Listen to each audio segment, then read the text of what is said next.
Hello, Candace. Not you again. Me again. Remember our last oil change? Your boyfriend said he knew a guy who knew a guy. None of those guys knew what they were doing, including you, Todd.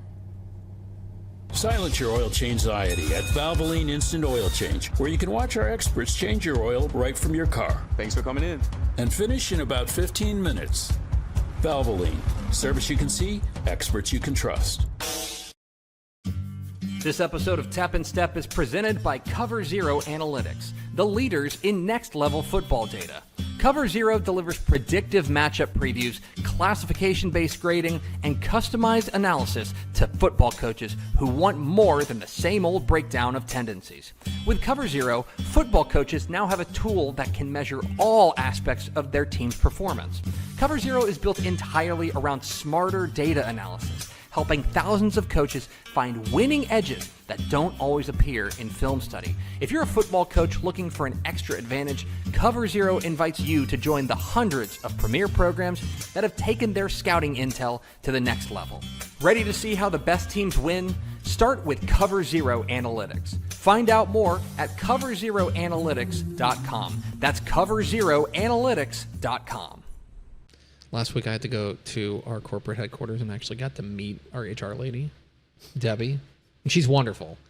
But I just need you guys to know now I have Debbie's phone number and I can call you. I can call her whenever there's something. Why would you call her about me? Well, not you. Okay. VNA. Oh my goodness. She violates HR protocol all the time.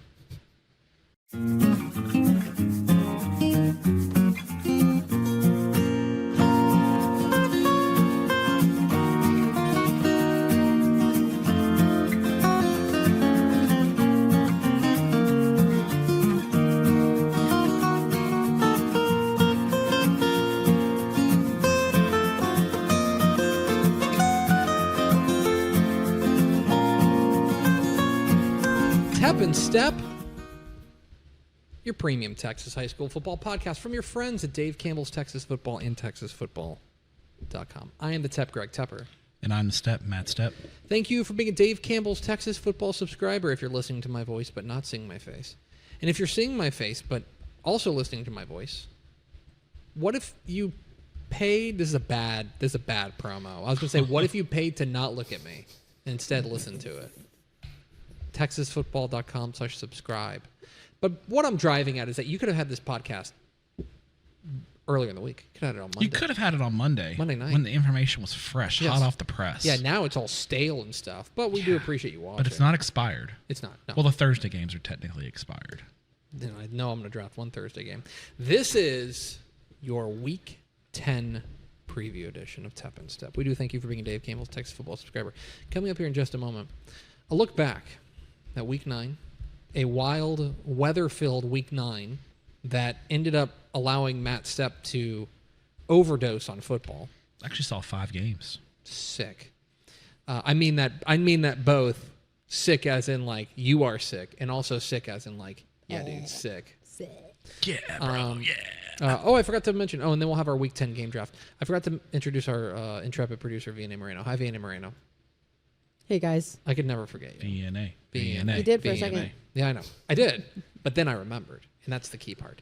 A lot to get to on this here program, but there's only one way to start an episode of Tep and Step, and that is with the Texas High School Football Fun Fact of the Week presented, bam, by Cover Zero Analytics. Presented by those guys. It's not just desk signage. It's also analytics for high school football. It's also football information that you need. It is. It's like advanced, highly technical football information. And here's the funny thing about Cover Zero. Not funny, but interesting. You're going to look at their numbers, when you get a hold of their numbers, and you're going to be like, what the heck are these? What are these decimals? Mm-hmm. How in the world did you come up with these? What are these ones and zeros? Exactly right. You're going to be confused. I know I was. But here's the great thing about Cover Zero. Is they're going to walk you through what those numbers mean. So they're going to be able to tell you, like, hey, by the way, that number, that means that this team is really good against the run and on first down or something like that. And they're not going to call you dumb. Like Jacob, he calls me dumb all the time. Yeah. But he's not going to call you. Not you, coach. Not a client. No. No. It's CoverZeroAnalytics.com. CoverZeroAnalytics.com. They are smart enough to sponsor this show. Is that a bad copy point? They sponsor this show. 6-7. Did I do that right? 6-7. Oh my goodness. We've crossed the Rubicon. Yes. Go to CoverZeroAnalytics.com and tell them that Matt Stepp sent you. Yeah. Matt Stepp, your Texas high school football fun fact of the week. We are in week 10 of the Texas high school football season. I have. Oh, stop it. I have. It's a two-parter. Okay. All right. And this is advanced analytics. Oh. Matt Stepp, which UIL 11-man Texas high school football team has the best overall point differential, and also which UIL 11-man team has the worst overall point differential? The reason I thought of this is because I am fascinated by Wimberley at this point. Wimberley is 5-3 on the year, and they've been outscored by 2 points. Actually, the exact same thing as LD Bell, also 5-3, also been outscored by 2 points. Really? These are teams that are incapable of playing normal games. No, okay, it's wheels off all the time. It is like for example, Freer is 5-3, outscored by a point this year. Okay, but Matt Stepp, your Texas high school football fun fact of the week: which team has the best point differential? Okay, and which team has the worst? The best, by the way, in UIL is Aquila. They've outscored their opponents 600-80 this year in 6-man. But they're 6-man. Yeah. How good is Ozona? Where are they at? Very good guess. They are they are actually fourth. Okay. Fifth in UIL 11. Man. Pretty good. Yeah. The answer on the teams ahead of them: Ozona has outscored their opponents by 380. Brock has outscored their opponents by 381. Corpus Christi Flower Bluff, a team we may be talking about, possibly, has outscored their opponents by 398. South Lake Carroll 399. Angleton 412. And your champion, Fort Worth Arlington Heights, who's outscored their opponents by 416 and they points actually have a loss. They have a loss, now, yeah. A close loss, but they have a loss. But every other team. Yeah. And so now I'll ask you the inverse of that question. Who has the most unfortunate? Who's been outscored by the most number of points? Is it Valley View? It is not, but that is very close. Valley View is fourth on this list. Dang. So Valley View is fourth. They've been outscored by 420-6, 414 points. Aldine has been outscored by 420. 420. Monte Alto has been outscored by 424. And unfortunately, Venus has been outscored by 458. Unfortunately, with 6 points scored and 491 points allowed. It's been a tough year for Katie Harmony. Yeah, Harmony's having a tough. Yeah. They're new to UIL. They're still getting their feet wet.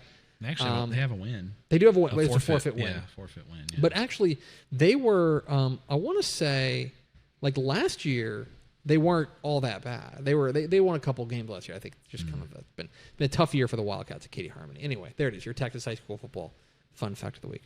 All right, Matthew. On to a little bit of Week 9 recap, which the dominant story was, of course, the war on weather, which raged on, but it allowed you to scramble and make 5 games. It did, yeah. Did you get a Thursday night and a Friday night doubleheader? No, I had a Thursday single, but I had 3 Friday because I 3. Well, they had a doubleheader at the Star. What? Yeah, they had a game. So Friday I had Allen and Prosper, which that was your scheduled game. Correct. Originally scheduled game. And it got moved up to 1 o'clock. So then I was already in Prosper, and I didn't really have anywhere to go. So I was like, might as well go watch football. Mm-hmm. So I went and watched Frisco Memorial and Frisco Liberty, which was the game that happened. It was a competitive. Memorial kicked a field goal in the last play of the game to win 31-28. Big win for them. Shout out to the Warriors. And then the nightcap was Wakeland and Lone Star, which was the main event Friday night. The only game going on Friday night in DFW. So I'm going to ask you about Allen and Prosper, which I thought was the game of the week across the state. Lived up to the hype. It did. Watching that game, I'm of 2 minds. One, I agree with what you said, that both those teams are December football teams. Yes. I think they look really, really good. Mm-hmm. Here's the other thing, and this is just me being honest. I can also see they are not. Neither one of those teams, I think, are invincible. No, they're not without flaws. They're very, very good. They're very good, but they're not without flaws. Yes, I thought Allen kind of. I thought Prosper. It looked like Allen's kind of run away with it because early in the game, kind of took. They couldn't. Prosper really couldn't move the ball consistently on him. Yeah, was it? I think it was 21-10. Yeah, at the half. And then Prosper's just started hitting big plays like Yeah. over and over, and they found something that worked. Yeah, I and obviously one of those big plays was a blown call because that double pass was definitely forward. But hey, they didn't call, they missed it. So, Allen, I guess if their secondary coming in was kind of their strength, and I thought they got touched up a little bit. Now Prosper presents challenges because they have 2 Division I wide receivers. It's Lathan Lachele. Lachele. It's not Latiolis. I'm sorry, Lathan. Yeah. Give me a mulligan there, Yeah. but I did find out it's Lachele, the Tulsa commit, and then Dallas Boozer, their Arkansas State commit. They could, it's hard. You put 2 D1 guys out there, it's hard to cover them all. And Braden Imhoff, the quarterback, who's committed to Lamar, can get the ball out. Bryce Robinson, they've got weapons. Yeah, They got a great offensive line. So I thought Allen got touched up a little bit. They did get stops when it counted. So credit to Allen. Offensively, Allen, you could tell everything. The head of the snake at Allen is Caleb Smith. They are just trying to get him the ball every Yeah. which way. And hey, by the way, good idea. Yeah, he's really good. Yes, and the one concern I have on Allen's offense, they didn't, and I don't know if this was just the game plan or if it's just them managing things, but they did not push the ball downfield at all. It was everything was short or intermediate. Everything was short. No deep shots, and a lot of lateral. A lot of screens, a lot of tunnel screens, a lot of screen. Yeah, just a lot of short stuff. If they did throw it, it was slants and crossers over the middle. No deep shots. That was noticed. I guarantee if I noticed it, because there were a lot of coaches in attendance. Because this is a 1:00 game on a Friday. I counted 4 head coaches in 6A Division I, Region 1 that were there. All of them and all of them texted me and said, "Man, Allen." One thing I noticed about Allen's offense, they nothing downfield, and they're kind of wondering, do they not trust the quarterback to make the deep throws, or was that just the game plan that they had for the Prosper game? We'll find out. So I think both defenses are above average. I think Allen's defense I would take Allen, especially no Jake Johnson for Prosper. He's out for the year. Big loss from the USC commit in the middle of the defense. I think Allen's defense is probably they got some playmakers, and so. It'll be. I think both these teams, especially Prosper going Division II. Yeah, now that Prosper South Lake Carroll, that's going to be a fun football game if it happens. Yeah, and I think Allen in Region 1 is you got to consider him one of the favorites. I would say so. I think that they're probably the favorite out of Region 1. And I don't know. Like now that you're kind of starting to sort this thing out, I do think. I know we've talked about this. I think 6A D1 may not be as menacing as it has been in the past. Because I don't think that there's some looming giant. I think that part of it is that Duncanville's got a loss. Part of it's that North Shore's got a loss, right? Some of the teams that we've come to expect to be consistent contenders have shown their flaws. But I think when you look at 681, I don't think there's necessarily some team that really scares you.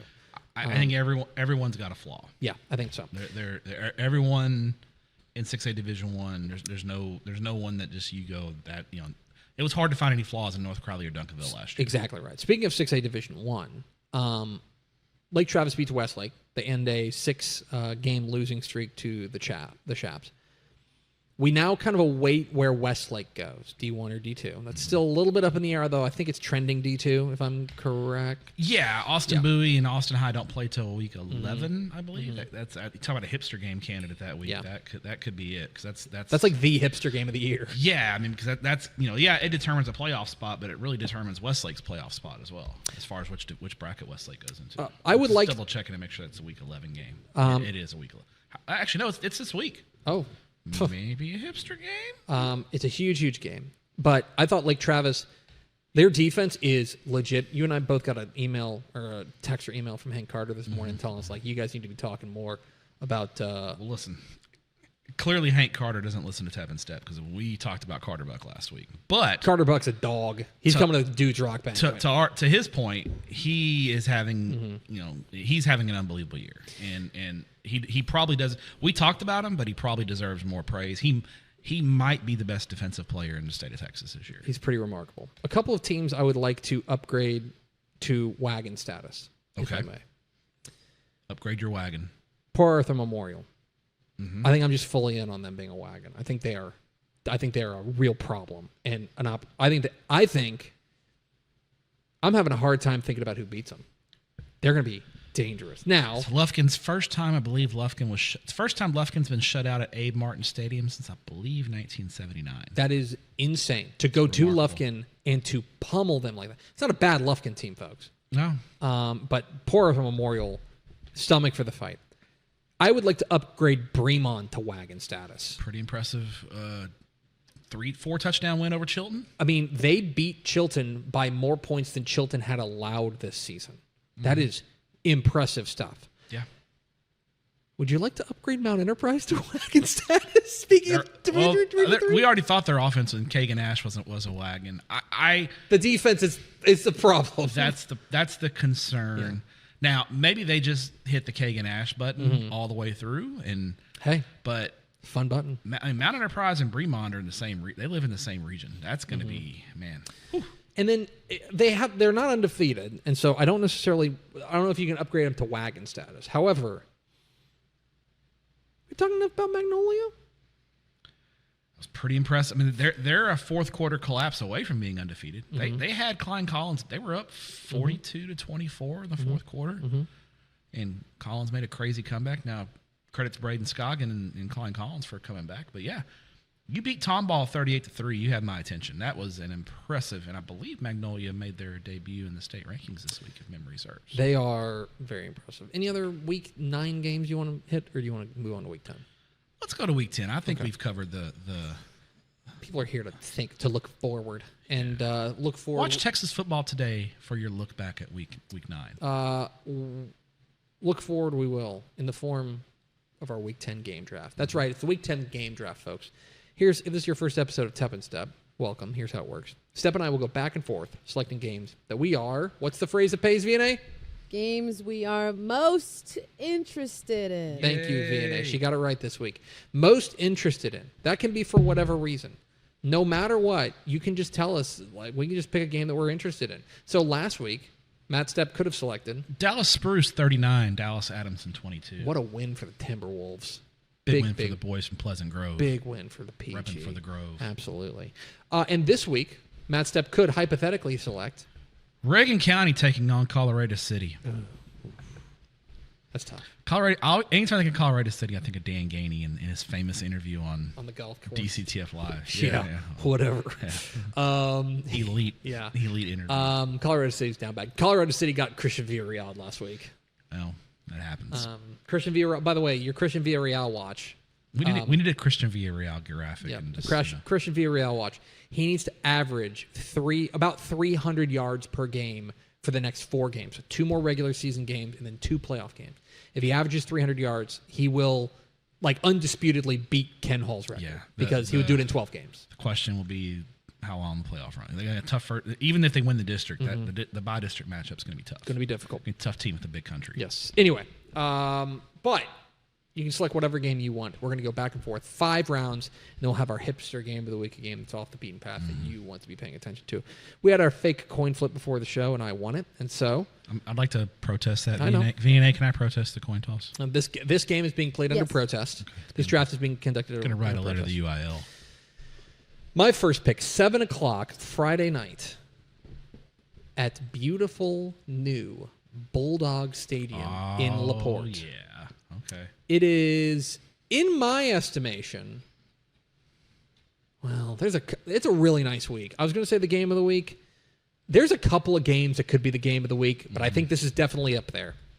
It is the LaPorte Bulldogs at 7-1, welcoming in the Angleton Wildcats at 8-0. And Angleton, this might be the first time we've mentioned them on Tep and Step this year. And they're 8-0. They are cruising. Yeah, They have been dominant. They have the number one margin of victory in 5A Division 1. That is because they have the number 3 scoring offense and the number 2 scoring defense. That seems like a good combination. If you let's ask our friends at Cover Zero Analytics if that's good. But I would say if you have the number 3 out of like 115 or 20 teams in 581, if you're number 2 in offense number 3 in offense, number 2 in defense, I think you're going to be pretty good. I feel like that's a good. That's a a chance to be decent. They've been spectacular, and they've got a lot of different weapons to beat you. Wyatt Nealand, Jaden Moore, tip of the spear on the running game. Now, let's get to the real question mark here for Angleton. Questions. Dun, dun, dun. Because last week in their win over Fort Bend Kempner. Yeah, 49-0. Bryce, and that by the way is standard operating scoreline for them. Yeah, I think it was 35-0 at the half. 42. It was over at halftime.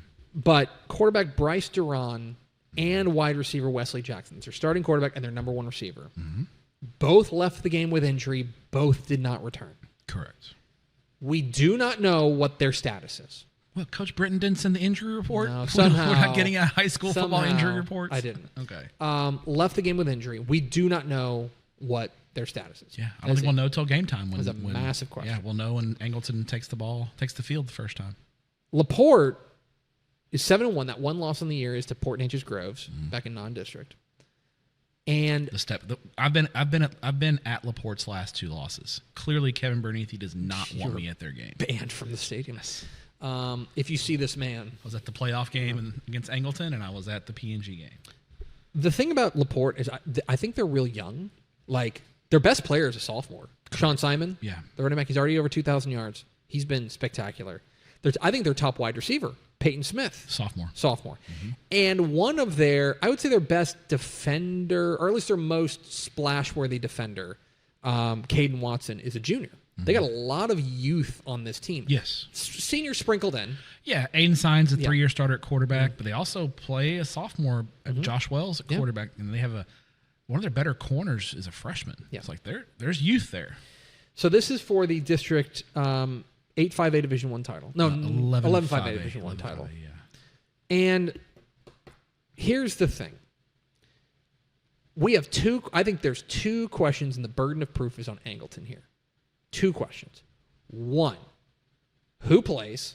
Who's available? Sure. That is a huge question for them. You're losing Caleb Jammer's their best receiver, and he didn't play in the play. He was hurt in the playoffs, but he's back this year. You're losing your number 2 wide receiver, who could be most teams' number 1, and your 3-year start. Maybe Duran, maybe a 4-year starter. He's been around. It feels like Bryce Duran is 27 years old. He's got Diego Pavia disease. Yeah, he sticks around. Yeah. Okay. By the way, Diego Pavia's mom. Just saying. Okay. Sorry, she's a lovely lady. They just beat my Missouri Tigers. Sorry. All that's okay. Here's the other question. She's an attractive woman. Let's stop. Here's my question. Angleton. 8-0's interesting, but who have you played? What's Angleton's best win? I will tell you this. Is it Friendswood? Yes. Like almost undisputed. Like, I don't think in non-district I will tell you that they're opposing. They have 8 wins over teams that are a combined 21-45. Okay, so they think Angleton is good, and to their credit, they have done what you should do to teams that are better. They have blown them out of the water. They have not played a team with a winning record. They've played 3 teams that are 4-4, and that's the best right now. Their best win is probably Friendswood. That's probably their best win. Yeah. Laporte's played. They played a gauntlet. They lost to PNG, but that Deer Park win is nice. If you were stacking wins, honestly, if you were stacking results, the win over Deer Park, the win over Kingwood, that's a 4-4 6A. Kingwood's a playoff team. Correct. In most 6A. They're just in the wrong 6A. Like those are the best ways. Like those, and I would say even the loss to Port Neches Groves is probably better. It's strange to say a better result than anything Angleton's got. Angleton. That's not to say we don't think Angleton's good. We just think they're not tested. This is their first big test. And how will they respond on the road against a really good LaPorte team? Listen, that stadium is going to be a madhouse on Friday night. Get there early if you are planning on attending this game. So obviously, Parking is limited. A lot of this is going to depend on Duran and Jackson, if they're available. Sure. I think regardless, I'm taking Angleton. Okay? Okay. I'm taking Angleton. And here's why. Okay. I think their defense is legit. And Wallace Thornley, Kawarren Smith, Scott, their defense is legit. And defense travels. Sure. And Laporte, I think the last time they played a defense that was this caliber was Port Neches Groves, and P&G kind of shut them down. Yeah. So I think there's obviously huge question marks on the injury front, but I like Angleton to go on the road and prove it in a big spot. Fully healthy, I'm taking Angleton. And so if Angleton's guys are back, I'm taking Angleton. Okay. But I'm not sure. Yeah. So You leading the I'll board? assume that because they didn't play, they're not going to play this week. Give me Laporte. Okay. It's a fair pick. That's my first pick of the draft is Angleton Laporte. What's your first pick, Matthew? 7:00 Friday night at PSJA Stadium in Pharr, Texas. Can I correct you? Oh, is it changed? Thursday. Is it Thursday? Well, I'll just say this. I've seen different reports. Max Prep says it's Thursday. Okay, we have it Friday. Let's go find out together, folks. It was originally listed as a Friday, but I wonder if I they should moved call it to- Marcus Kaufman on the air. You and could confirm. just be like, "Hey, coach, when's the game?" You Would, should would it text be him. would it be the first ever coach call? I think I took a call from a coach once. Yeah. Anyway, let me figure this out, and we'll get back to you. Okay. It's either Thursday or Friday, but I'm pretty sure it's Thursday. It's a day. It is a day. I'll call him on the air. Do you want to call him on the air? Yeah, let's call him. All right. This is making Tep and Step history. This is history. Let's see if he answers. We're gonna see if we can. 5, 6. Okay, don't say his number out loud. Jeez. You're listening to live coverage of Matt Stepp calling Marcus Kaufman, head coach at PSJA North, to find out what day they're playing. This is a first. TexasFootball.com/subscribe. Hey, Coach Kaufman, how are you? I'm on the air, but you are not. How are you, sir? Jeez. He spoke VNA. He spoke Spanish to me. Did he really? Yeah, he did. He did. Aw. He called me Carnal. Oh, that's Yes. That's Hey, you're a homie. what day are you playing Thursday or Friday? We have Thursday night. What'd I say? Tepper wins. Tepper Thank wins. you. Tepper I had was right. Thursday. Thanks, All Coach Kaufman. Thanks, Coach. Good luck this week. Bye. Okay. 7 o'clock Shout out Thursday PPR. night. Yeah. PPR. Yep. Go on. What do you call you? Carnal. What does that mean? Means brother. Okay. Oh, so it's like Well, it's another term for brother. so it's like bro. It's like What's up? you're my homie. What's That's up? what my dad calls his brother. So. What's up, home slice? Carnala Okay. Anyway, for All right. women. So there we have it. That we made Tep and Step history. There you We go. should cut that and put that on 200 and- social media right there. like we've done like 230 episodes. First time we've ever called somebody on the All air. right, both these teams have absolutely ripped through their schedules. They're both 8-0. Flower Bluff's beaten people by an average of nearly 50 points per game. They played Donna North last week, 66-14. Lucy and Cruz, 4 touchdown passes. Sam Smith, 3 rushing touchdowns. It's 56-0 at halftime. The game is over. Don't really know what you can take from that game, other than Flower Bluff is a whole lot better than Donna North. We knew that. Yes. The Flower Bluff's in the meat of their schedule now because they got PSJ North this week and they have Corpus Christi Vets next week. So this is the meat of the Hornets schedule here. PSJ North has already beaten Corpus Christi Vets. It was a hard-fought game, 24-13. So their average margin of victory, not quite what it is for Flower Bluff, but 35 points per game, still good. Last week they rolled past Westaco East, 34-7. Darren Garcia, 3 touchdown passes. 2 of those went to sophomore wide receiver Isaiah Garza. Looked really good. A little bit of a concern there's a couple of big concerns for PSJ North going into this game. They put the ball on the ground, and star running back Ethan Guerra did not play. And because Ethan Guerra did not play, I felt like PSJ North's efficiency in the red zone struggled because he's their bell cow. he is I know a 4-year starter. He is their guy. He's the tip of the spear. Yes. And as much as I like the quarterback, He's been great. and He they looked can great in find a 7-on-7, and he's been, when he throws it, he's very efficient. But I think having Guerra makes that offense, makes the passing game really dangerous because you have to respect him. 100%.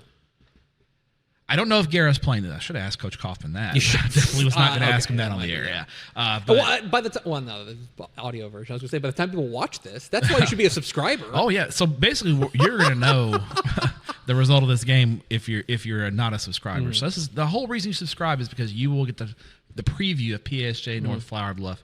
Now I know what game I'm watching Thursday night. at our game. Oh yeah. We'll be together, by the way. I have my phone out. I think Guerra's the key. I think if Ethan Guerra plays, I pick PSG North at home. It was it was an overtime game last year. These two teams are really evenly matched. If Guerra plays, I'm taking North, but I'm going to assume he's not playing because he didn't play last week. Give me Flower Bluff on the road in a close one. Lucian Cruz, the new quarterback, he transferred in from really Alice good. and has been really good for Flower Bluff this year. And they got a running back, Sam Scott? Sam Smith. Sam Smith. Yeah. Isn't that like a singer? Yeah, it's Sam Smith. Yeah, he's got kind of Brett. I know Flower Bluff hasn't played a close game. That's my concern. How do they react when they're in a dogfight? It's going to be a crazy atmosphere. You've been to PSJ Stadium. I have. And it wasn't a game of 8-0 teams, and it was a fun atmosphere. Can you imagine what it's going to be for a Thursday night? Oh, yeah. Especially on the PSJ side. It's a long road trip for Flower Bluff. They may not travel real well, but I guarantee you there's going to be a lot of black and silver in the stands. And then, the neutral Valley fan will show up for this game as well, and they're all going to be cheering for PSG North. So, fun atmosphere. I lean to Flower Bluff because under the assumption Guerra doesn't play, but if Guerra plays, all bets are off. So, the first two games that we've had are big games with major injury questions going into it. Two things for me, because I'm on PSG North regardless. And maybe I'm just falling for the injury trap here. Two things. One, I think it is reasonable that it's possible. You could ask Marcus Kaufman. Just call him back. Coach, we need you again. It's possible they were big favorites against Wesco East.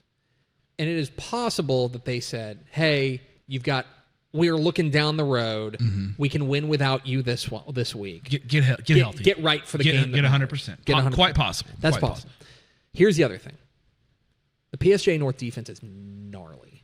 Gnarly. The number 5 ranked scoring always are defense. Tough on defense, man. They're very tough. They're physical. They're big. They just play with an edge. They do. They play like, honestly, and I hope they take this as a compliment. I mean it. They play like an East Texas defense. They just fly to the football. They swarm. They hit you. They are mean. Yeah. And 150-mile road trip of Flower Bluff. Sure. Okay? Flower Bluff, according to this, I want to see how far they've traveled this year. They probably had a couple of trips to the Valley because of the district's primary. Yeah, they went to Harlingen South. Yeah. And they went to PS. They've already played at Far Stadium, played at PSG Memorial. Great stadium, by the way. I think at home with the defense, I like PSG North. Now, if Guerra plays, I feel a lot better about it. Yeah. But I'm going to go with them. I know what game we'll be having on my phone Thursday that's night. exactly right. I may bring my tablet. We just have the tablet out. That'll be hot. All right, good pick. PSG North and Corpus Christi Flower Bluff. Can you stay on the two-shot here for a minute? Because I want to make sure we get two-shot. Matt's up my second pick. Okay. 7 o'clock Friday night at Rabbit Stadium in Atlanta. What? Oh my God. Oh no. Tepper is picking an Atlanta game? 7 o'clock Friday night at Rabbit Stadium in Atlanta. It is the 8-1 Atlanta Rabbits welcoming in the 7-1 Gladewater Bears for the 3A Division I title. Right? Correct. This is I've been telling Tepper about Atlanta for 7 years now, and it's finally. So here's the thing. It's finally paid off. A reset for people who don't. Background a this is the bit. first episode. For about 5 consecutive years, I bought stock in Atlanta because I'm like, man, this team is loaded. They've got dudes. They're going to be. And every year it feels like they made me look silly. The first year was the worst because they brought a lot. They dropped down from 4A and they had a lot back. They started out like now to their credit, they went 0-4 and then won 9 in a row. Yes, and then lost in the regional final. But they were like 9-5 and they it was just a wonky year. And it happened like 2 or 3 years in a row that I took bought a lot of stock in Atlanta. Sure, and then suddenly they'd be like first round crash out in the playoffs. Stuff like that. I'm like, so I swore off Atlanta. Well, now they're 8-1, and it's kind of getting hard to ignore how good they are. I saw them week 1, and I saw they looked bad. They were not bad. Well, they played Pleasant Grove. They got overmatched. Yeah, they were bigger school, really top.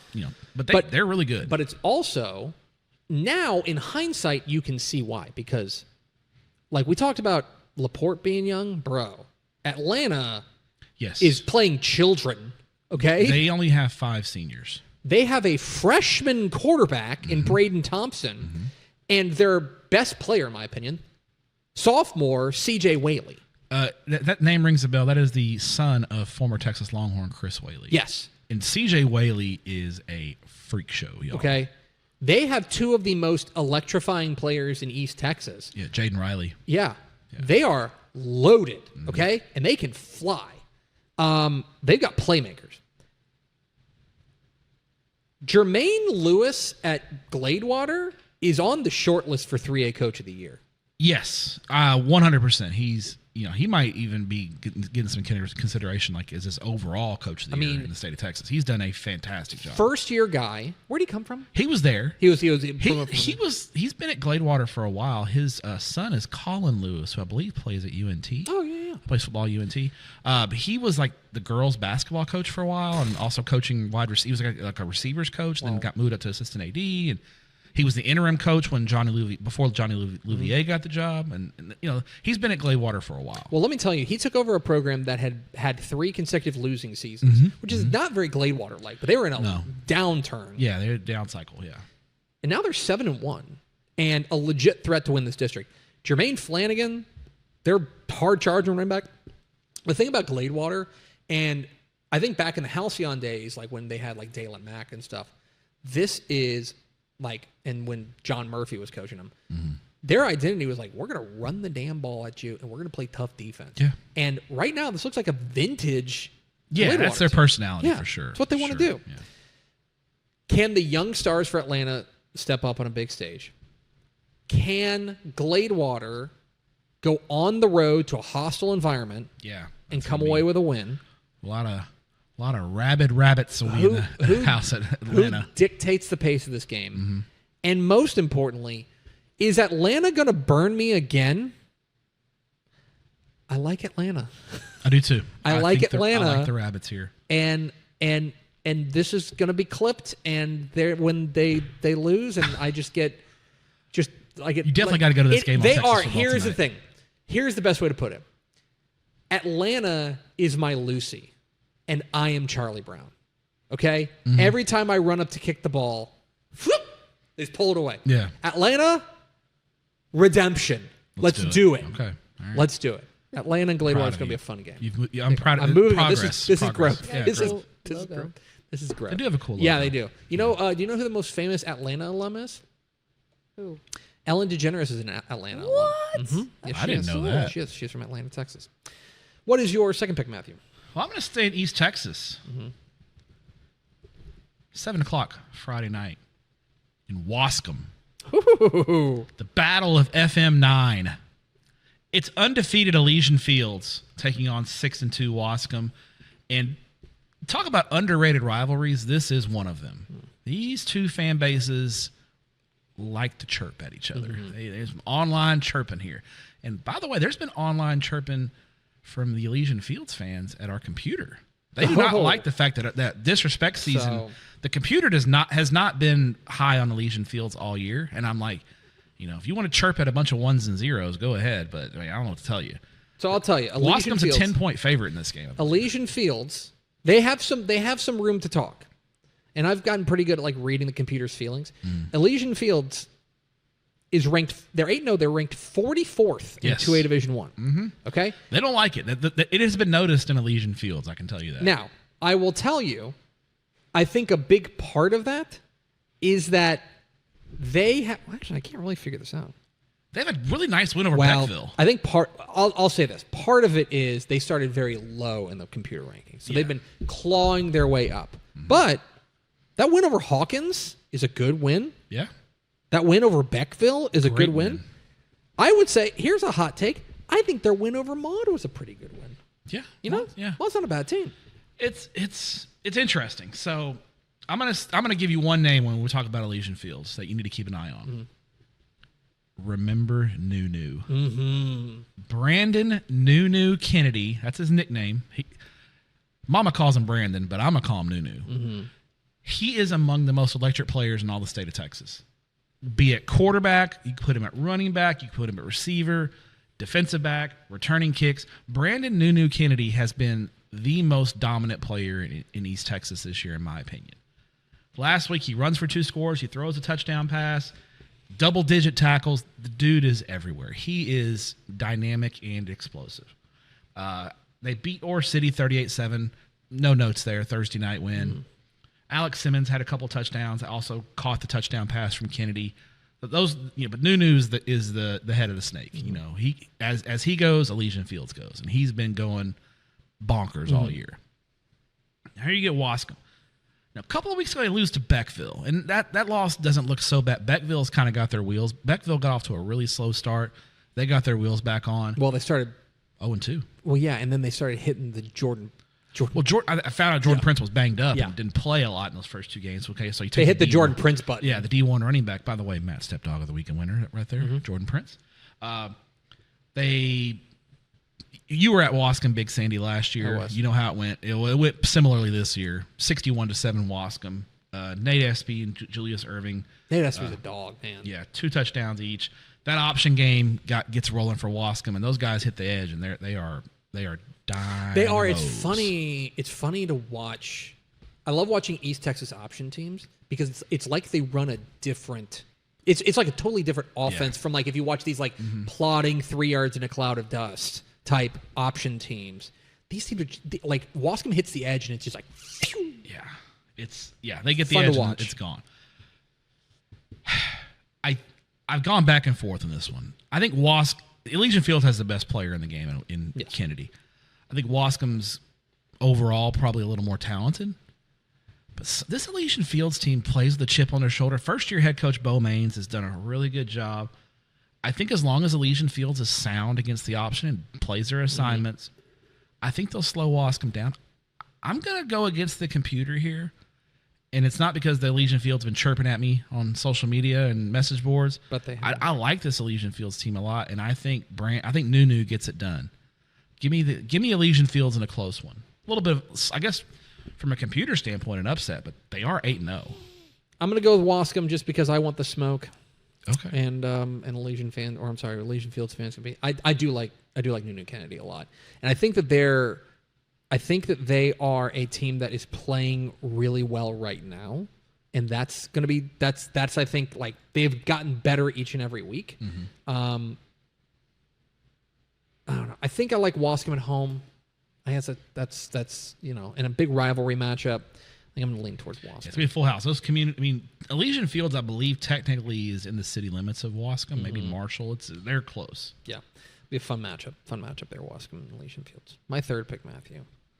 We're going to go back to, we had a couple hipster games. Let's play the hips. Change the date on that PSJ North. 7 o'clock Friday night at Panther Stadium in Houston, in Sheldon ISD. It is, well, we're going to see if anybody can put blood on the throne. Is the 23-6A title game between the Sheldon CE King Panthers and the Galena Park North Shore Mustangs. And so you talked about Elysian Fields fans chirping at you. I do think that CE King fans talk like what you hear from them is generally like, hey, we deserve to be in this conversation with the other heavyweights in 23-6A. We've heard it for years. We deserve to be in the conversation with North Shore. We deserve to be in the conversation with Atascocita. We deserve to be in the conversation with Summer Creek. You are now in the conversation. Yes. And right now, Friday night at your home stadium on the east side of Houston, in a kind of a neighborhood type rivalry type thing. These schools are like not 8 miles apart from each other. They're not far. CE King, here's your chance. Yeah. Because you have an opportunity to assume the throne. In not just in 23-6A, but like if you want to elevate your program into that upper echelon, here's a way to do it. Taking on North Shore. So North Shore, I'm going to ruin an article that Carter Yates is writing right now. He's writing an article about Carter's over there punching air right now as it happens. Teams Braden. that we need to forgive, it's time to forgive their early season loss. So like Pottsboro is one of them. And I know the Pottsboro game against Sanger is a disputed whether or not it's a game because it ended at halftime. We say that if a game gets to halftime, it's a full game. Pottsboro. Who else took a loss early that's time to forgive them? North Crowley. right? Yeah. There are teams across the state. It's time to forgive North Shore, okay? Because they go up to South Oak Cliff in their opener, and they kind of get body bagged. Young team on Yes. the road against a veteran South Oak Cliff. That's why I picked. Yeah. North Shore fans were chirping at me about picking South Oak Cliff, but it lined it up for South Oak Cliff to win. I don't know if they play now if South Oak Cliff wins that game. So because But week one, North Shore has rattled off 7 straight since that week 1 loss. They looked great last week against Tascasita. And they have rounded into form. I think part of it is it's hard for us because North Shore traditionally, at least when they in this era of North Shore football, they have been a team that has almost immediately been a finished product, and it's like you know what you're getting every. Like there are teams that La Vega is an example. La Vega from week 1 to week 11 is a team that gets better and better and better. Graham is a team that gets better and better and better. Those are programs that build like that. North Shore, I think we've gotten spoiled because it's like, oh, week 1 they're just great. Yeah. Like there's great. And this has been more of a build. Agree. They have been building. Caleb Maryland on another planet right now. He was the one North Shore player who really looked good in the South Oak Cliff game. Well, he's gotten better and better every week. He was that Atascocita score does not do justice to how dominant North Shore. That was a 40-7 football game late third quarter. A lot of window dressing done by Atascocita in the fourth quarter, probably against North Shore's backups. They ran the ball well with Hezekiah Jones. They have got dudes. And their defense, most importantly, because their defense is kind of what got beat up against South Oak Cliff. Defense has rounded into form. Well, here comes C.E. King. And 54 points a game. The weaponry is crazy. Deion Sims, Timothy Potts, LeJarrette Clark. Yeah. They are maybe the fastest team in Texas. Yeah. Like from a team speed perspective. And they no all gas, no brakes. They can fly. Okay. Dylan Mitchell is ridiculously fast for a sophomore. He's fly. 10-200 guy as a freshman. This to me is the final exam for the King defense, which I have some concerns about. I had no concerns about their offense. No, the offense has lived up to the hype. The defense, there's the defense concerns. Has some concerns. Here's the other thing. I am not in the business of giving the crown to anybody else before it's taken from them. If C.E. King, I think C.E. King can go out and beat North Shore. I really do think they can. I ain't picking it. I'm going to pick North Shore. I think that they find a way, and that kind of ascent for North Shore continues. I think they knock off C.E. King in a fun game that may end up being pretty high scoring. I think if it's high scoring, C.E. King's got a chance. Sure, but I don't think the North Shore defense lets it get there. I agree. I like North Shore. I think C.E. King is going to be a regional contender in Division II. I think right now, this year, first year, I give the edge to North Shore, but it wouldn't surprise me if 2026 if C.E. King passed North Shore. What's your third pick? Make sure it's this Friday night. Now I've got you in the blender. Yeah. Made you call Marcus Kaufman and said, on the air. Yeah. He answered. Coach Kaufman loves me. PPR. 7 o'clock Friday night at Children's Health Stadium in Prosper. It is the District 4 5A Division II championship game. Straight up. Melissa taking on Walnut Grove. Both teams 6-0 in district play. Straight up, yo. Melissa 6-1, Walnut Grove 8-0. And Melissa, I don't think we've talked enough about the Melissa Cardinals. A part of it was they missed the playoffs, shockingly missed the playoffs a year ago. And, that was a team. I think that was a team that underachieved. Speaking of Atlanta, that was a team that burned us last year. Because I think a lot of us bought a lot of stock in Melissa. And they missed the playoffs outright. And I think they went back to the drawing board this offseason and really kind of figured some things out. Namely, Brett Holloway coming in from Allen just, made them so much better right away. Jacob Swain, Bear Tabor at running back. They've got their front seven on defense is ridiculous. They just annihilated Frisco Emerson 54-21 last week. This is a Melissa team that is not only big and physical, but is explosive enough to skill positions to make you pay.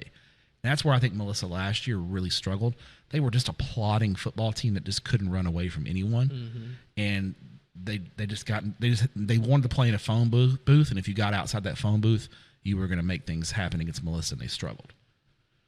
Now you got Walnut Grove. In the last 2 weeks, up until before the first 6 games of the year, Walnut Grove absolutely dominant. Last 2 weeks they played Anna, and then they played Lovejoy, and they've won close games, but they've won. Especially the Anna game, they were down 38-17 in the second half and came back 28 straight points. But they have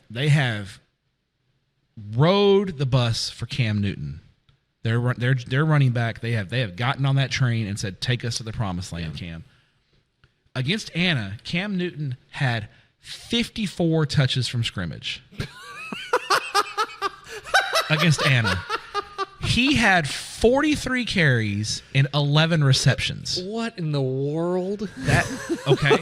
That's not counting any other, penalties, plays that got called, but 54 from scrimmage touches that counted. So then there's a fair, I don't know how many plays they run, but normally there's like 70 to 75 plays in a game, which means he got the ball 2/3 to 3/4 of the time. He followed it up last week with 38 touches. Jeez. So the last 2 weeks, Cam Newton, I'm not a math major here, Greg Tepper, but my math says that is 92 touches the last 2 weeks. You should ask our friends at Cover Zero Analytics if that's a lot. Jacob, can you tell us that's a lot? Is that a lot? Now, 251 yards rushing, 3 touchdowns. It worked. But now, to also be fair, the first 6 games of the season, there were a couple of games Cam Newton, I think, had like 5 carries. So the workload is balancing out. But that dude's no doubt he's been in an ice bath at least once this week. Like the last 2 weeks, that is a heavy, heavy workload. I don't know if he can handle that kind of workload against this Melissa defense. Yeah. So I think a lot of this game is going to come down to Hayes Hackney, the sophomore quarterback, and how much they put on him. I don't know if Walnut Grove can block Melissa's front. I'm just going to be honest here. I think Melissa is the best team in 4-5A Division II, and probably by at least a couple of touchdowns. I think Melissa wins this game by 2 touchdowns, and I think we get a statement on the road from the Melissa Cardinals that they are maybe. I talked to a coach in Class 5A Division II in a different region. He thinks Melissa's the team to beat in Region 1, and I think this week they make their statement. That they're here, and we better start talking about them. So. Okay. I think Melissa. Now I'm watching Walnut Grove and what kind of workload they give Cam Newton, because if they give him that kind of workload, now you start to wonder, is he going to be 100% healthy going into the playoffs? Because that's a lot of touches for that young man. I'm gonna ride the hot hands. I'm gonna go with Cam Newton. I'm gonna ride the Cam Newton train. I think it's Walnut Grove. I think they find a way. Yeah. Okay. I think so. Matt Stepp, my next pick, my 4th pick. Let me see, make sure I get this time right. But let's go 7 o'clock. Just say 7. If it's 7:30, you're there 30 minutes early. Get you some nachos. It's going to be chilly Friday night. Frito pie. Is it the debut Frito pie? 7 o'clock. Come on. 7 o'clock Friday night at Nicholson Field. Oh, where's that at? In Wheeler, Texas. Ooh, Panhandle action. It's going to be chilly up there. It will be cold. As the 7-1. If Pickle was at that game, she'd have a full coat, fur coat, bundled up, beanie, gloves. 7 blankets. Yeah. Okay. Love you, Pickle. The 7-1 Wheeler Mustangs take on the 7-1 Wellington Skyrockets for, at the very least, the catbird seat in 5-2A Division. I think this is the district title game. I think these 2 teams are by far the best 2 teams in the district. And it's a cool mascot, isn't it, VNA? The Skyrockets? Skyrockets for Wheeler. Wellington Skyrockets. Yeah. And do a Google image search and put that up. Wellington being 7-1, I don't think is necessarily a huge surprise. One of the most consistent small school programs in the Texas Panhandle. You can set your watch to the Skyrockets. Yeah. Okay. Greg Profit. Your last name's Profit. You know something about coaching. Okay. They're 1 loss in the year. They got drilled by Panhandle. Good Panhandle team. In a larger division. They got Broxton Robinson that night. But they're looking some nice wins on their resume. They do. Lubbock Christian, that's a nice win for 2AD2. They got a win. I'm obsessed with the Skyrocket? Yes. They have a giant rocket in the that's pretty cool. Yep. Yeah. They have a giant rocket too in the in the end zone, or like on top of their field house thing, like a giant rocket. They're good people out there. Wellington has been terrific. Callan Kane, their quarterback, This was a wing T team that has now morphed into the spread. And now they're running the spread and they're doing it well. It's you know what the name of the, you know how, you get the weird name offense. Like, remember Kelly Lee at Brownsville Vets? He had the fly, what was his? Kelly Lee, it was the ground strike offense. Ground strike offense, yeah. Wellington's running the Sky Raid. Sky Raid. The Sky Raid. It's awesome. And Callan Kane has been terrific. Noah Cantu, their running back, has been terrific as well. Last week, you want to talk about a fantasy football touchdown vulture? Did you see his stat line? 67 yards and 5 touchdowns. Was his average touchdown run was like 4 yards? Yeah. What was the name of that Buccaneers? No. Yeah, maybe not Mike Allstott, but it was the Browns fullback who ended up. Do you know Peyton Hillis? Peyton Hillis. Yeah, that's touchdown. a Peyton Hillis line. Yeah. 67 yards, 5 touchdowns. Yeah. I will say. Please go. Please. Is that what it is? Right? I see kids doing this. I am inviting both of you to. I'm inviting both of you. First class ticket to go to hell. Meanwhile, thank you. The Mustangs of Wheeler Hello, fellow kids. Maybe a bit of a surprise that they're undefeated. Yeah, very good. Remember this, but they have. Here's the thing about Wheeler, and we might have talked about them. I think I talked about them on TFT. I do too many shows. Too much media. Their defense is stupid. Mm-hmm. Their defense has allowed 30. I'm sorry. No, I'm sorry. I've got this wrong again. Let's try again. Their defense has allowed 20 points in 8 games. That's pretty good. And by the way, that's less than 3 points per game. And by the way, they have a loss. They lost to Hale Center 8-0. That's right. In week That's 3. right. Yeah. They lost 8-0. The mighty Owls of Hale Center. Their defense has been relentless, and that to me is the money matchup here. Mm-hmm. You've got one of the most high-powered, really fun, diverse offenses in Wellington up against this Wheeler defense, which has been quite literally the very best defense in Texas high school football, statistically at least. And by the way, they can play as well. Creed Newkirk, their quarterback, has been really good for them. They can throw the ball around a little bit as well. I think I like Wellington. I think this is all relatively new to Wheeler, and it might be a little bit too much too fast. Sure. But I think Wellington's your favorite, but I think it's going to be a fun matchup. And you want to talk about one of the premier strength-on-strength matchups in the state this week. When Wellington has the ball, them against that Wheeler defense is going to be real fun. That's good on good. That's our best against your best. That's what you want to see. Happens, so I like Wellington and Wheeler is my 4th pick. What's your 4th pick, Matthew? 7 o'clock Friday night at Porcupine Stadium in Springtown. It's the Decatur Eagles at 5-2, 4-0, taking on those Springtown Porcupines. They're going to quill you. Mm-hmm. 9-0, 5-0. This is the season finale for Brian Hewlett's ball club. They have the dreaded Week 11 bye in that 17 district. And let's be honest. Decatur got a game rained out, right? No, Decatur. They just have. No, they did have a game rained out. Yeah, I was going to say their 5-2 record is throwing me off. Yeah, well, Springtown's 9-0. 9-0. So, it's like, wait, what? Yeah, hang on. Let's play 2 full games. Which game did Decatur? You're right. Decatur, I'm sure it was the week 2 or 3 or whatever. Everyone got rained out. Early in the season. They had their week 2 game against Denison that was rained out. So, thoughts and prayers to the week 2 game, Denison Decatur. These two teams are clearly the best 2 teams in 5A, 4A Division 1. Yeah, it's not close. Yeah, I mean, the Decatur's won their 4 district games by an average margin of 61. They put up like a 91 spot on poor Diamond Hill. Springtown, 48 points a game margin, but absolute dominance. So when you look at the district schedule, I don't think there's a whole lot you can take. Like, I don't think Decatur's 91-8 win over Diamond Hill is telling me a whole lot about how good Decatur is, And I don't think Springtown beating, Western Hills, 62-0 is telling me a whole lot about Springtown. What I think this does tell me is I look at non-district schedules, and I think Springtown, their non-district schedule, they have a clear edge in that Springtown's got to win over Joshua. What you think? What's Joshua? Joshua, to their credit, is a borderline playoff team in Class 5A. Springtown took care of Graham, which is we know how good Graham is. Kennedale and China Spring. Decatur's non-district schedule, the Denison game got canceled. Brock, they got the one good team they really played.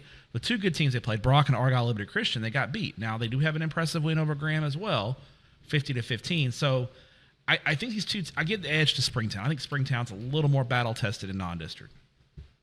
I do like Decatur's running game. Jamari Fletcher, Jake Milligan, very good players. Springtown's got the best player in this game.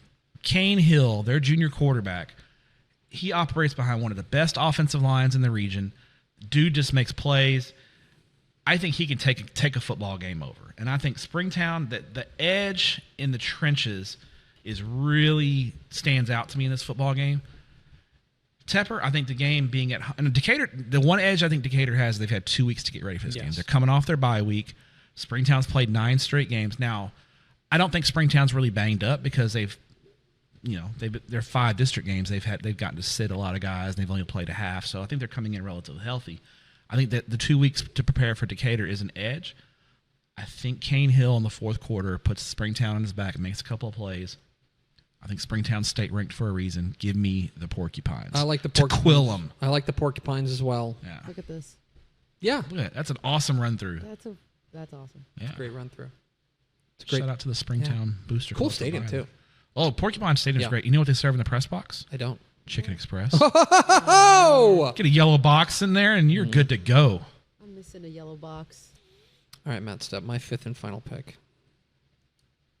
7 o'clock, Friday night at, yes, that's right, Eagle Stadium in Brock, Texas. Ah, yes.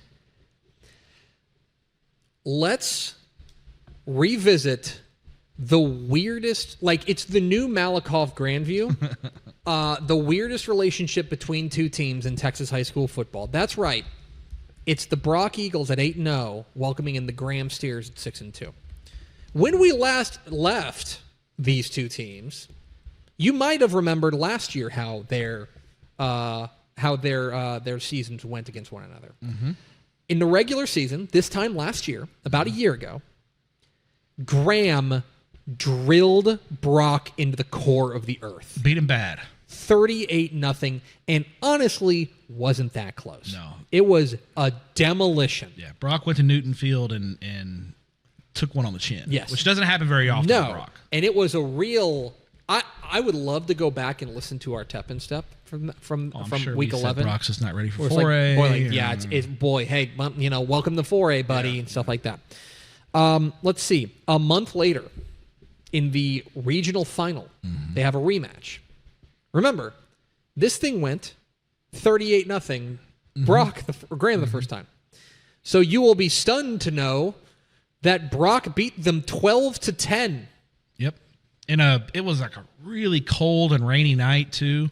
I can't remember how it was. I remember that night, that Friday night in round 4, it was cold and rainy, and it was. I think Graham missed like 4 field goals. It was crazy. It was a total reversal from what we saw. We have not it's hard to put into the last time I remember a game like that, where one team beat the other so soundly in the district play in district play, and then the receipt was so stark. Was it Refugio? Refugio and Ganado? I think it was Refugio and Ganado. In 2 years ago. Yeah, 2 years ago. They were that's when they were in the same district. And Refugio beat them pretty good in the regular season. Yeah. And then Ganado beat them pretty soundly. It wasn't like a 50-point swing or something. Yeah.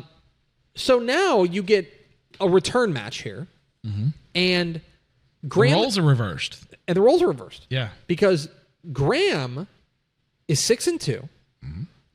Their 2 losses on the year. They got drilled by Springtown. You talk about them. No shame in that. That's a good. You guys both drilled by both Springtown and Decatur. Springtown and Decatur. They got beat badly by those two teams. Everyone else, they've really taken care of business against. I like a lot of what they've got cooking there at Graham. They're just young.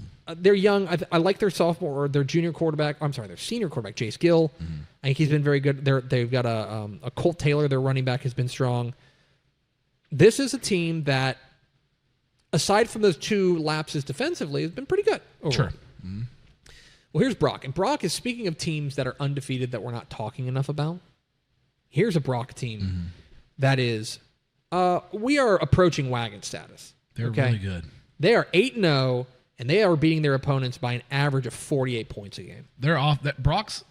You think of Brock, and I think we go back to Chad Worrell Brock days, and they were running the ball 95% of the time. This is a Brock offense that is a flamethrower. Holt Frazier, their junior quarterback, he's been a revelation. He's been spectacular. 32 touchdowns against 2 interceptions. They've got 2 really good. One of the receivers is committed to UTEP. Is it Matlock? Colt Matlock? Colt Matlock, yeah. They've got another receiver on the outside that if you pay too much attention to Matlock, the other receiver is very capable of making you pay as well. And by the way, here's the other thing. They get after your rear end. They have 44 tackles for loss on the year. They're very aggressive. Brock will bring the heat. That style of defense, they are aggressive and in your face. I would love to tell you that I know how this game is going to happen, how it's going to go. On paper, I think Brock's a clear favorite, especially at home, and they're rolling. I'm taking Brock, but this is not a game played on paper.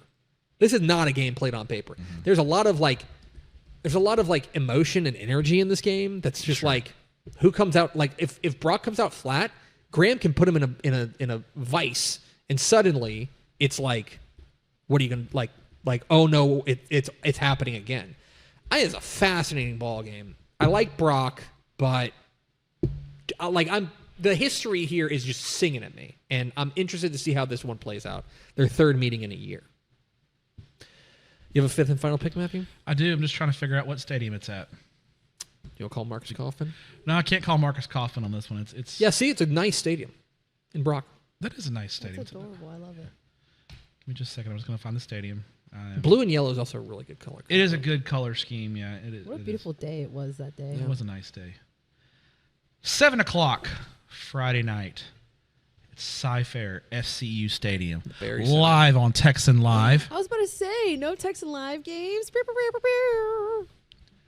It's the District 16 6A title game as Maximum Bears, the Bridgeland Bears at 6-2, shifting take on the Cy Ranch Mustangs, also at 6-2.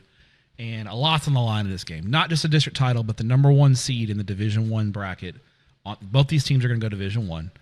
The other teams that are involved in the playoff race are all smaller than these 2 teams. So we know Bridgeland and Cy Ranch going Division I. The winner gets the number 1 seed in a guaranteed home game. I think the Bears, after that crazy Week 6 loss to Cy Springs that I was at in attendance, they've put themselves back in the district title discussion. 3 straight wins. Last week they rolled past Cy Lakes 44-16. Tyler Beagle has a touchdown run, 2 touchdown passes. Cash Schwab is back. They're outstanding running back, 2 rushing touchdowns. And Bridgeland's defense pitching a second half shutout. That's what you want to see if you're a fan of the Bridgeland Bears. The defense is going to be the key in this game because Cy Ranch offensively is explosive. Without their top 2 running backs last week, they put in number 14. His last name was Jordan Ruth. Third string running back. All he does is rush for 168 yards and a touchdown. They beat Cy Woods 28-14. That was a desperate Cy Woods team who got their quarterback back. Our thick king Darian Rogers returned for Cy Woods last week, and bless up. They were fighting for their playoff lives. They lost. They gave Ranch a really tough game, 28-14. I like Braden Baker, the Ranch quarterback. I think he's really underrated. He had 2 touchdown passes. I think Ranch last year we thought highly of Ranch. They went into this Bridgeland game. This was the game that really sent Bridgeland kind of on that upward trajectory. They beat Ranch 41-3 and ran all the way to the regional final before giving Duncanville a great football game and losing. Ranch hasn't forgot that. They would like their lick back for sure. They're going to get their 2 running backs back this week. So now you've got a 3-headed monster at running back there for Cy Ranch. I love Braden Baker. Their quarterback, Blaylock. They've got one of the best Baker. They got tight end Blaylock, committed to Prairie View A&M. Vickerson is one of the top offensive linemen in the country in the 2027 class. They've got a great linebacker that's committed to North Carolina. This is a explosive and really talented Cy Ranch team. I think they remember that loss last year to Bridgeland. I think they get the district title this week. I'm taking Cy Ranch in a close one. Bridgeland's path is Tyler Beagle's got to take care of the football. When they've struggled, it's because they've turned the football over. They got to take care of the ball. If they take care of the ball, I think it's anyone's ball game. I think the Ranch defense makes a couple of plays, forces a couple of turnovers. I like Cy Ranch in this one. Boy, it's a close game.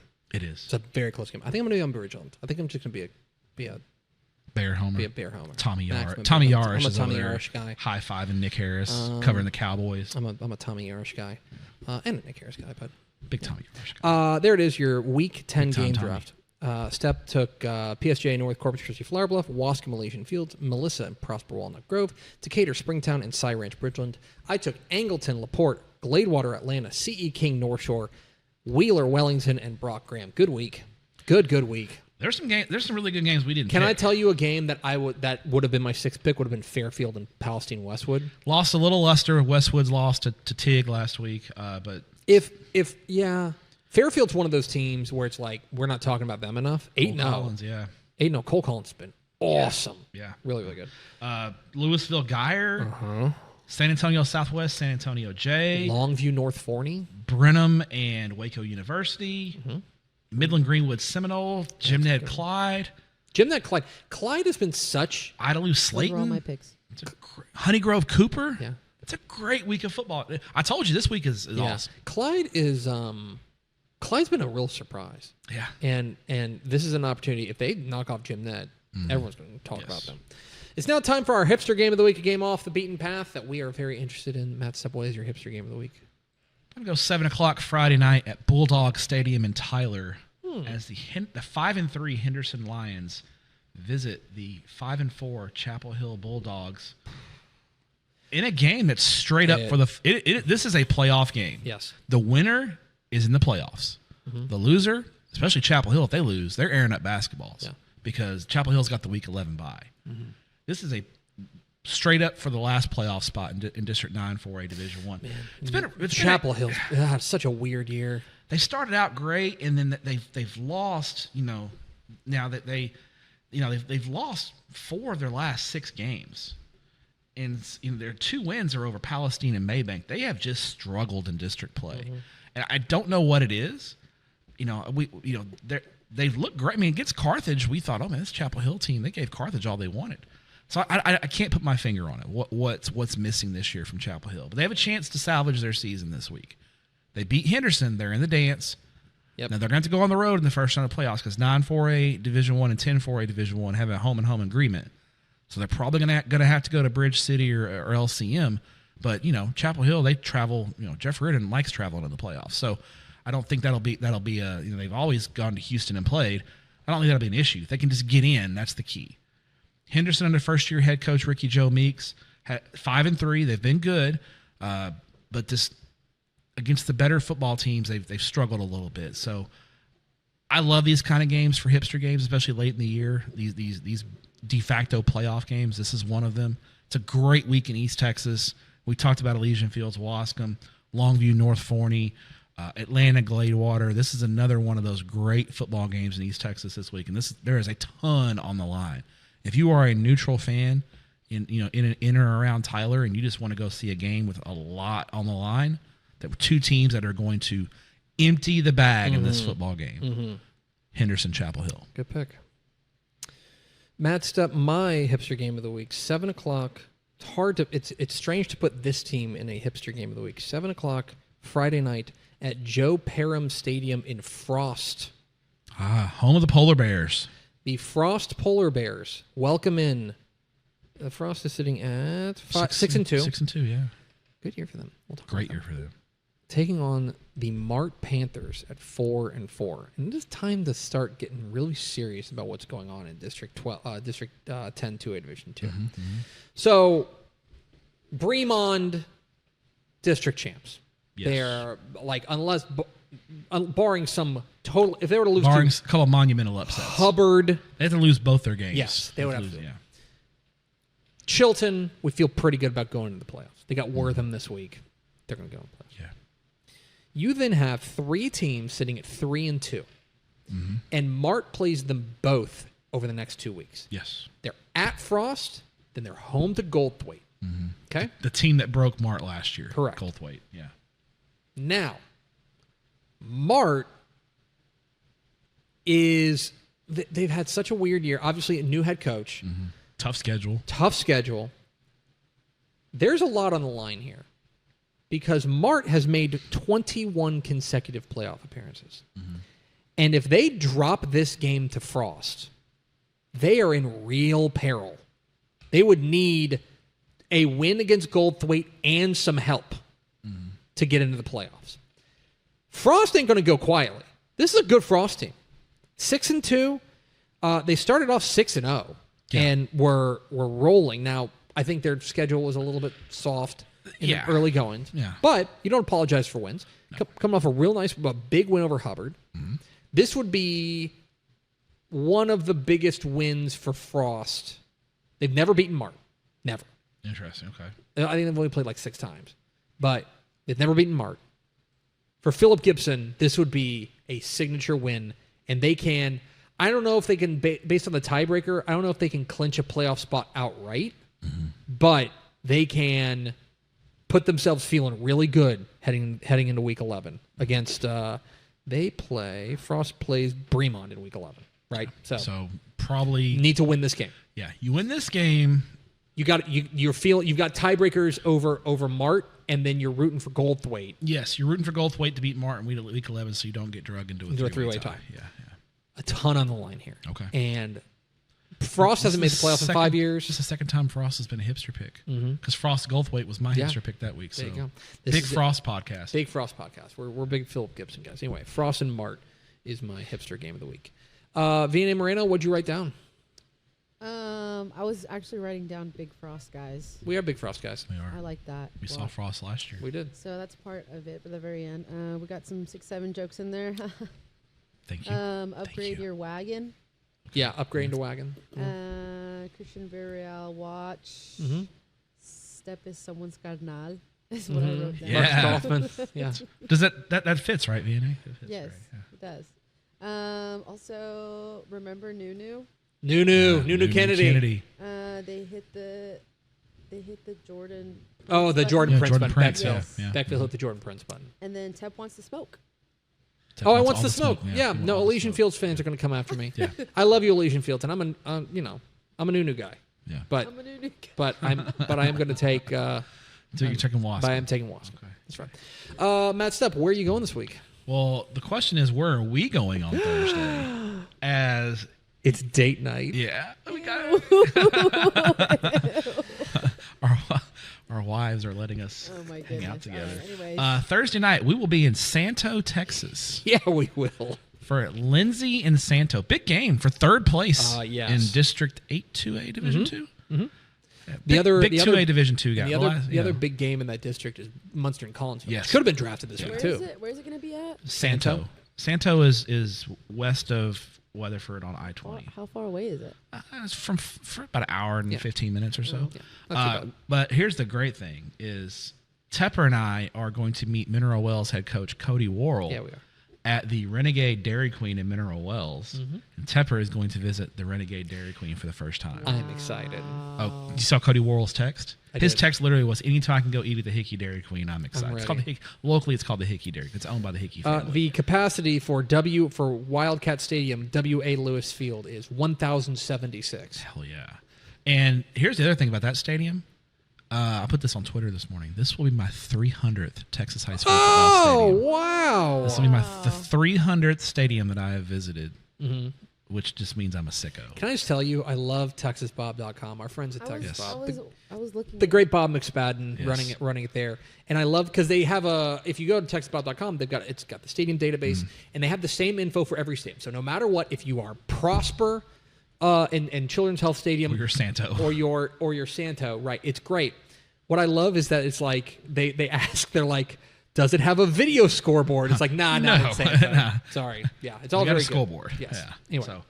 So we are going to go to Santo. We're going to eat at the Hickey Dairy Queen. Tepper is going to have the onion rings that have soft serve in the batter. I'm excited. It's going to be great. Soft serve? Yes, they put soft serve with the owner to save money back in the day. I kind of want to go now. Yeah, it's going to be great. You'll come? We'll take lots of pictures. You can come. Coach Mann reached out to me. Who else coming? Friday night, I will be at Better Life Stadium in Forney, not Frisco, Forney, Longview in North Forney. Huge game. Yes, big game. Could potentially have district championship implications. I almost drafted it. which Longview shows up. Yeah. Which They one? are such Jekyll and Hyde, man. They looked great last week. They look so good. Yeah, and then there's other times where they just go out and they just don't show up. Yeah. Also looking forward to seeing John King, Coach King. He's been coaching for the press box. So looking forward to seeing Coach King. Good. And our good friend Marcus Shavers as well. So looking forward to that game. Tell him I said hi, I and then will. tell me which finger he holds up at me. All right. And then John King or Marcus Shavers, or both. Or both. And then Saturday, I will be back in Cy-Fair FCU Stadium, hanging out with Trevor Bullard. Huge game Saturday at 11 a.m. Waller and our guy TK Gaines taking on Cy Springs. Cy Springs is playing for their season here. Cy Springs has to beat Waller by 11 points or more to get into the playoffs. Oh, it's tiebreaker season, baby. Yes, it is. They confirmed with OG Fagan they have to beat Waller by 11 or more. It's going to be live on TexanLive.com, 11 a.m. if you want a great high school game to watch Saturday morning. Here's the chaos scenario for this game Saturday, okay? If Cy Springs beats Waller by 10, then at that point, Cy Springs, Waller, and Langham Creek are in a three-way tie for third and fourth, and they're all even on points. They'll all be at 0 because they all beat each other by 10 points. And we don't know what the third tiebreaker is. I don't know if they have one. I think I got to call and confirm that. But yeah, if Waller beats him by exactly, if Cy Springs beats Waller by 10 exactly, then Langham Creek beat Cy Springs by 10. Waller beat Langham Creek by 10. Cy Springs beat Waller by 10. They would all be equal. That's the chaos scenario. So You're kind of rooting for it. In a way, yeah. I'm sure the coaches aren't rooting I'm for sure it, not. and Mike McEachern, the AD, is probably like, No. Stepp, screw you. I do not want this to happen. So yeah, that's my schedule this week. So great schedule. It's going to be a lot of fun. If you're in Santo, make sure you come and see us. Yeah, if you're going to be in Santo on Thursday, come hang out with Tepp and Stepp. That's going to do it for us. Thank you for spending part of your day with us. VNA, thank you very much for listening to our nonsense, as you're contractually obligated to do. And Stepp, thanks for your courage. Thank you. Talk to you next week on Tepp and Stepp.